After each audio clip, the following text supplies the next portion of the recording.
The lieutenant laughed loud enough for the entire executive parking lot to hear. Every employee standing nearby lowered their eyes, unwilling to become the next target. The single father quietly gripped the steering wheel of the company sedan, absorbing every insult without a single word. Then, just as the humiliation reached its peak, the company's CEO stepped out of the building, looked directly at the lieutenant, and calmly uttered a sentence that froze every heartbeat in the courtyard. "He isn't useless. He saved my life." Before we continue, if you believe kindness is never weakness, forgiveness is stronger than revenge, and everyone deserves a second chance, please take a moment to like this video, leave a comment sharing what kindness means to you, share this story with someone who needs hope today, and subscribe to our channel so you can continue this journey with our community. Graham Mercer had spent most of his life learning how to stay invisible.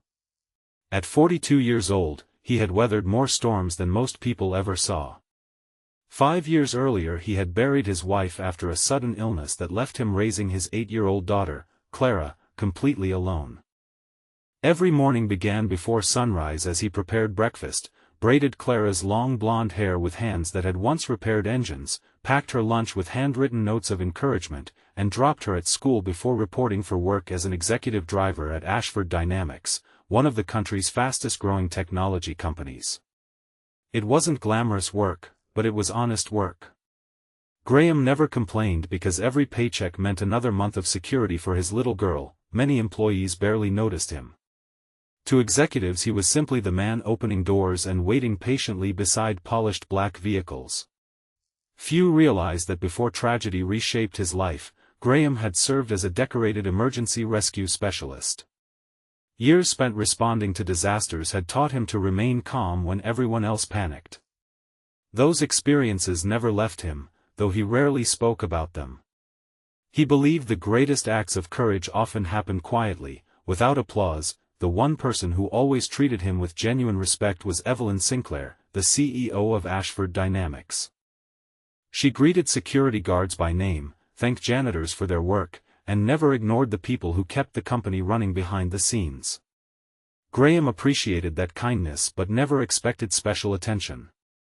To him, respect was something you earned by the way you treated others when no one important was watching. Unfortunately, not everyone shared Evelyn's character. Lieutenant Preston Hale had recently been hired as head of executive security after retiring from military service. His resume was impressive, his posture was flawless, and his confidence bordered on arrogance. Preston believed discipline meant public criticism and authority meant never admitting mistakes. From the day he arrived, he viewed Graham as an unnecessary expense rather than a valuable employee. Every small issue became another opportunity for humiliation. If Graham parked 6 inches farther from the curb than Preston preferred, the lieutenant criticized him in front of staff. If traffic delayed an arrival by 2 minutes despite road closures, Preston blamed Graham's judgment. Whenever executives praised smooth transportation, Preston claimed credit for planning while dismissing Graham as someone simply following directions. The insults grew sharper over time.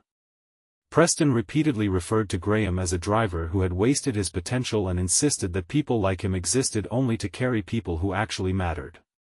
Graham listened quietly because every argument risked his job, and every paycheck protected Clara's future. Clara often noticed the sadness hidden behind her father's tired smile.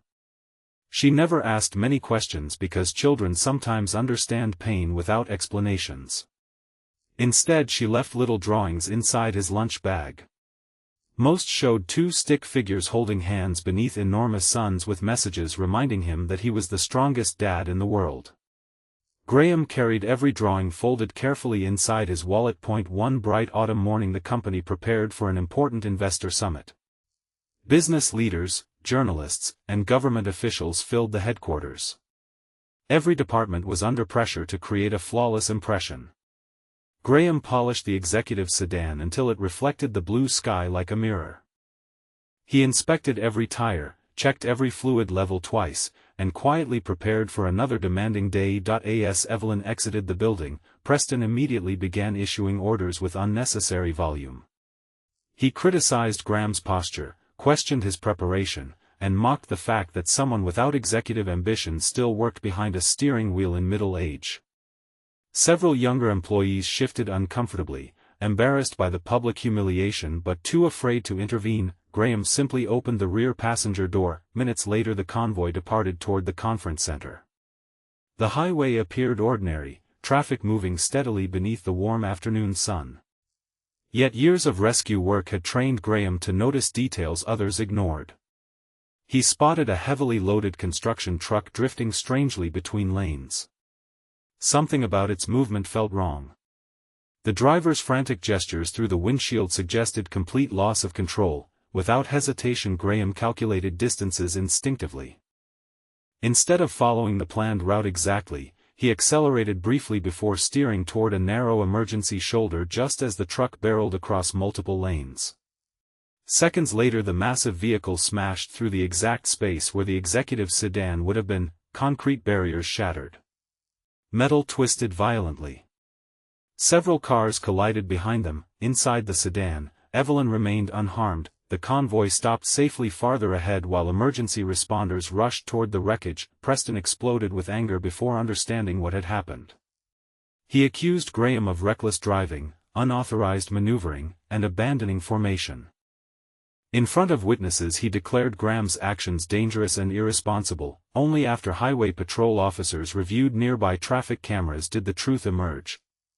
The footage showed the truck's brakes failing. It showed Graham recognizing danger several seconds before anyone else. It showed that his sudden decision had prevented a catastrophic collision. One investigating officer quietly remarked that if the sedan had remained in its lane for even another second, survival would have been highly unlikely. Preston said nothing, neither did Graham. The incident quickly disappeared from headlines because no executive had been injured. The company continued operating as usual. Graham returned to driving. Preston returned to criticizing. What no one knew was that the near collision had awakened painful memories inside Evelyn. Years earlier, before becoming CEO, she had survived another accident that claimed her father's life. Since then she had struggled silently with anxiety whenever traveling by road.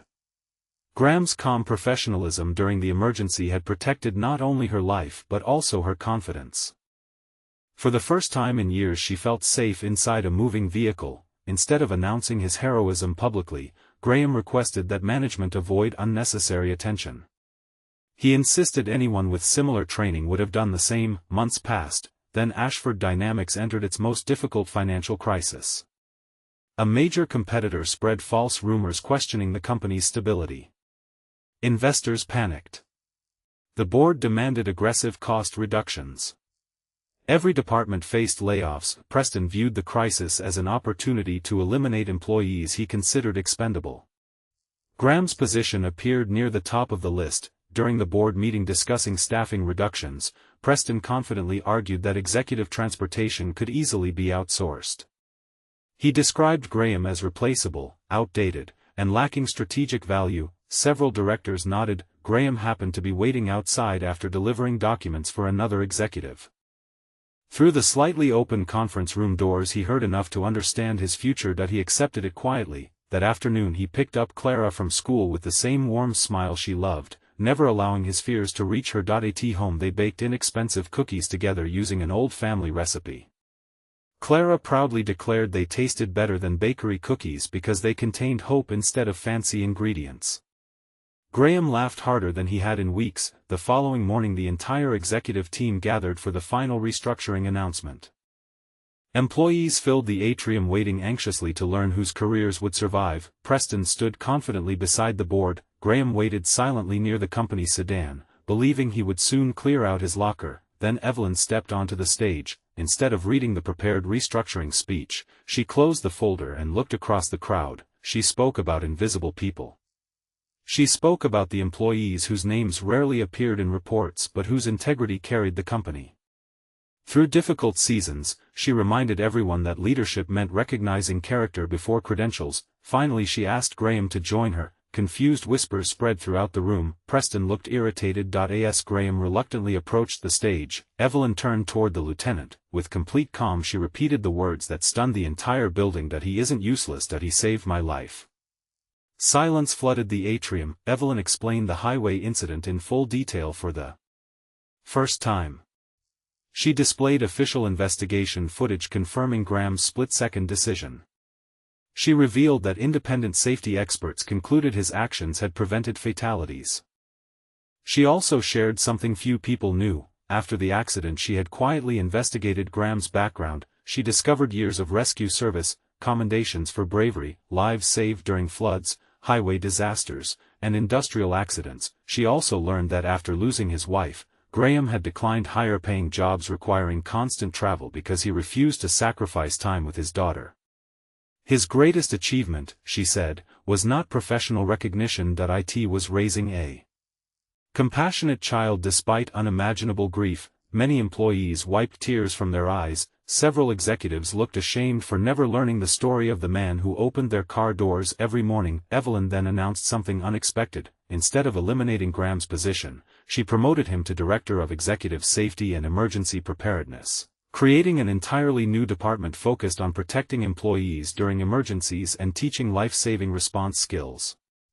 Across every company location, the room erupted into applause. Even those who barely knew Graham stood to their feet. Preston remained motionless. For the first time since joining the company, his confidence disappeared. Following an internal review, the board concluded that Preston's pattern of public humiliation violated company values.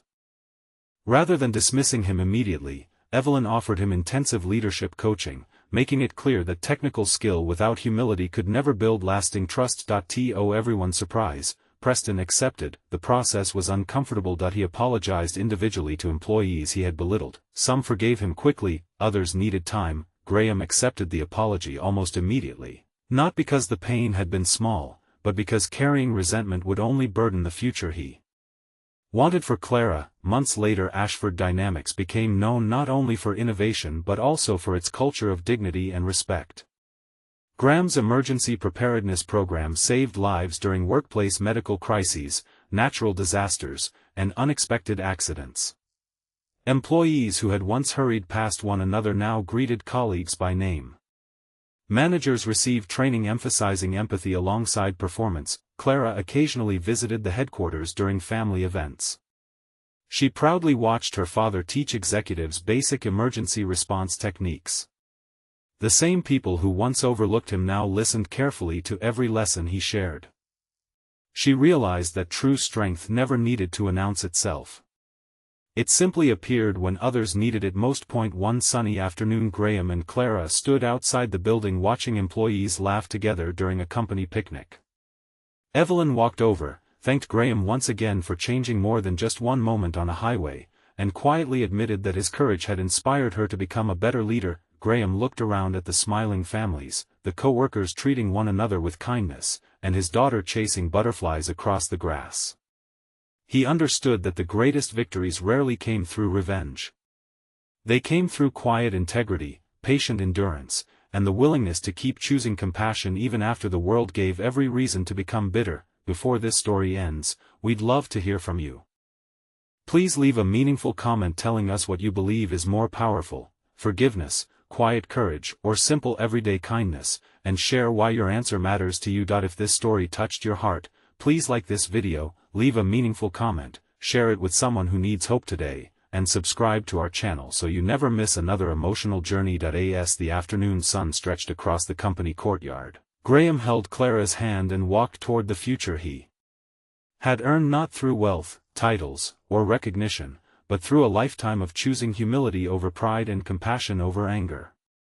Those who had once measured his worth by the job he performed finally understood that the true value of a person is revealed not when life is easy, but in the quiet moments when they choose to save others, forgive those who wounded them, and keep believing that kindness always has the power to change another life.